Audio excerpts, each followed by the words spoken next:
حد يفهمني ازاي يا جدعان سندوتشين سماش مع سندوتشين فرايد تشيكن مع 2 فرايز بالجبنه، واحد فيهم عليه فرايد تشيكن و4 بيك كولا، والاوردر ده كله يا جدعان سعره 440 جنيه، اللي هو ده معناه السندوتش السماش ده سعره تقريبا 70 جنيه. فاحنا لو المطعم ده عجبنا وعدى من الاختبار هنقول على اسمه في اخر الفيديو. ده كده حجمه جنب وشي، حجمه حلو الصراحه، محطوط في القلب بتاعه قطعه سماش محترمه مع كميه كارملايزد اونيون وجبنه شيدر كويسه.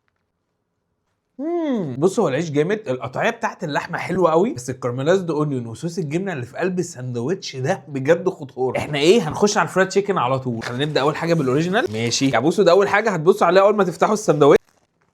الفراخ ملحمه كده. تعال نخش على السبايسي. والساندوتش ده مش عارف ليه حاسه حجمه اكبر، هو تقريبا نفس الشكل. كان صوص الجبنه حاسه ان هو محتاج يبقى زياده سيكه، يعني هو طعمه حلو زودوه يعني. بص، هو المفروض مطعم سماش، بس الساندوتش ده هو احلى حاجه انا جربتها عنده. يعني بصوا التتبيله داخله جوه الاستريبسيه ازاي، الفراخ السبايسي عنده سبايسي بجد بس ممتعه.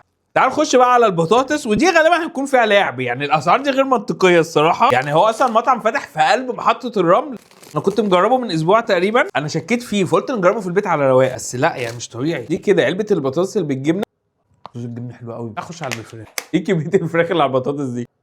الراجل بيعمل عندهم تتبيله الفراخ ده خطير صراحه. يعني انا شايف ان المطعم ده يستحق اللي احنا نقول على اسمه. هو اسمه فتاك طعم على هواك، هو موجود في محطه الرمل جنب خروب امال، جنب شارع كبده الفلاح. بصوا دي ارقام الدليفري عامه، وانا هسيب لكم الصفحه بتاعته في الكومنتات تحت.